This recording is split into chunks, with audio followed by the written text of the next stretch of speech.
If we see good people suffering misfortunes at the end of their lives, we should not despise them. Instead, we should help them overcome these hardships, which will bring great merit both to ourselves and to others. In Buddhist teachings, everything that happens in life has a cause. A virtuous and moral person who faces suffering and misfortune at the end of life is not experiencing something unreasonable, but rather the karmic result of past unwholesome actions. The Buddha repeatedly affirmed, "Beings are the owners of their karma, the heirs of their karma. They are born of karma, bound by karma, and supported by karma. Whatever karma they create, good or bad, they will be its heir." Anguttara Nikaya, the Numerical Discourses. 1. Karma never disappears. It only waits for conditions to ripen. According to the Dharma, every wholesome or unwholesome action creates karma.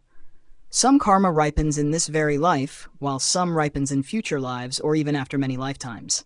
A person may be doing good deeds in the present, but if they have created bad karma in the past, once the conditions ripen, bad karma will bear fruit, causing misfortune, illness, or suffering.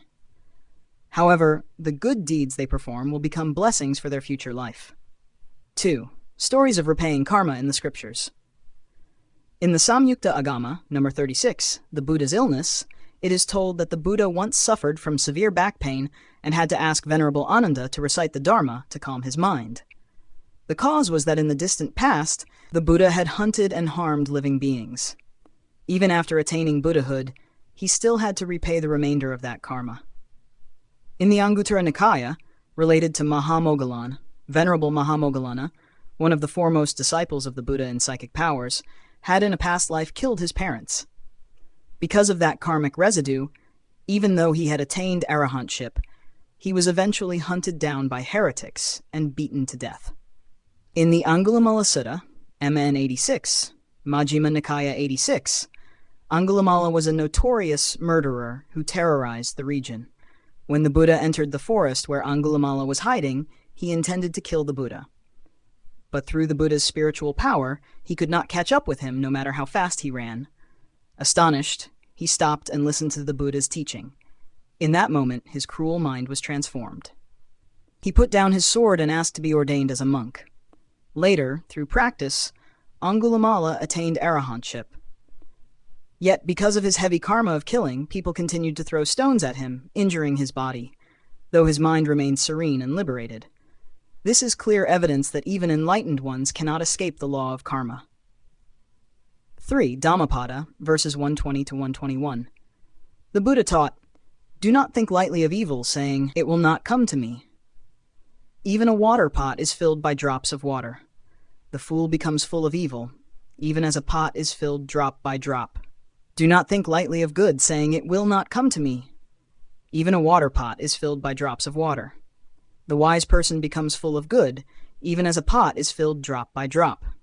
This shows that once bad karma is created, it remains and only waits for the right conditions to manifest, even if the person is currently living virtuously. 4. The Kulakama Vibhanga Sutta, Majjhima Nikaya 135. In this discourse, the young man Subha asked the Buddha why some people live long while others die young. Some are sickly, while others are healthy. Some are rich, while others are poor. The Buddha replied, "Those who kill living beings will have short lives. Those who refrain from killing and are compassionate will live long. Those who harm and torture others will suffer from illnesses. Those who do not harm and are loving will be healthy." Thus, the differences in life circumstances are due to past karma.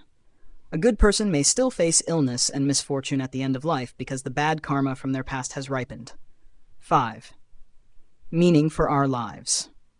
When we see a good person suffering misfortunes at the end of their life, we should not think that doing good is useless.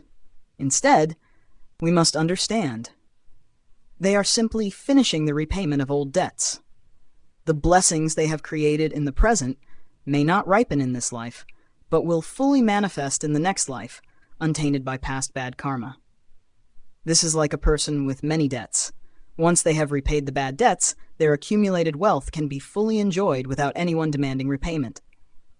Therefore, if we see good people suffering misfortunes at the end of their lives, we should not despise them. Instead, we should help them through their hardships, which will bring great merit both to ourselves